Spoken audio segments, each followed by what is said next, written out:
Sjöfti að segja í Vesturbænum, hlýtur að vera ánægður? Mjög ánægður og bara mér fannst svona gangur liðsins bara með þeim hætti að það var virkilega gaman að fylgjast með leikmönnum svona gera þetta saman og vera á sömu blaðsíðu og berjast hver fyrir annan og svona það kannski það sem að hefur pínu skort á í svolítið tíma hjá okkur og kannski verið það sem að hefur kannski verið að angra okkur hvað mest en þetta var frábær frammistaða hér í dag og varnarleikurinn algjörlega til fyrirmyndar. Þú talaðu um varnarleikurinn, að halda þeim í 30 stöðum í fyrra hálfleik, 65 í heildina. Hvað voru að gera okkur nýja hluti? Nei, í sjálfu sér ekki. Við bara skerptum á ákveðnum hlutum og fórum yfir þeirra kosti sem eru margir. Þetta náttúrulega gríðarlega öflugt lið með marga mjög góða og rútineraða og þrautreynda atvinnumenn í sínu röðum, þannig að marga landsliðsmenn, þannig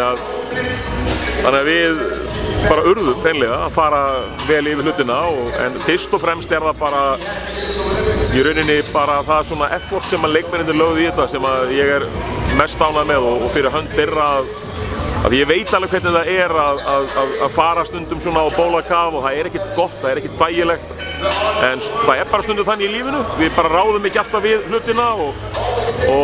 þess vegna ég svo ánægður þeirra vegna að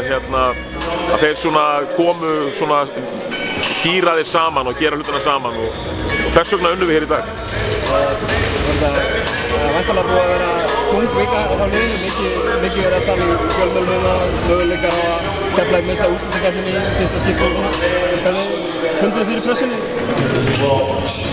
Já, auðvitað vissum við alveg af umræðu og það bara eðlilegt, það bara fylgir þessu og það bara gott að það sé einhverja skoðanir þarna úti og fólk sé að fylgjast með þessu og fólki sé ekki sama. Okkur á heldur ekki að vera sama, við höfum ekki verið að spila nægilega vel. Þá ég ekkert að segja það að við eigum að vinna alla leiki, síður en svo. Þetta snýst kannski meira bara effortið það stundum sagt að það ekki sama hvernig hún tapar ef það liggur fyrir þér að tapa og mér finnst svona og við erum allir sammála það hópurinn að það hafa komið leikið þar sem að við höfum tapað þar sem að við getum virkilega hort í speilin og sagt bara við vorum ekki að leggja okkur nógu mikið fram, við vorum ekki að spila sama sem lið og þegar þú veist að þú gast hugsanlega gert betur og hefðu hugsanlega unnið fleiri leiki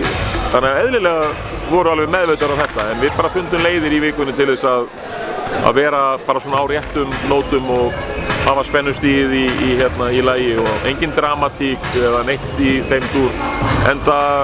segja það fullu fetum vandamálið ekki þjálfarinn, vandamálið ekki leikmennirnir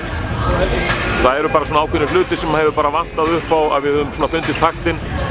og fyrst og fremst þess vegna ég svo ánægður að sjá hvað þeir komu tilbúinir í leikinn hér í dag og sýndu kannski sjálfum sér fyrst og fremst að þeir geti ýmislegt að þeir spila saman. Þetta er aðstækja svo síðustu 3 ára umferðarnar. Hvert getur Keflavík farið á þessu tímabili? Við erum auðvitað bara í þeirri stöðu að hugsa bara einn leik í einu og ég held að okkar staða sé þannig að við eigum ekkert að vera hugsa neitt meira heldur en það. Þannig að nú bara tekum við undirbúningur fyrir lokakaflann en fyrsta dagskrá er Njarðvík á heimavelli og það bara verðugt verkefni að svona finna taktinn þar líka því að við höfum verið betri útivelli í vetur og við þurfum að snúa því við. Takk.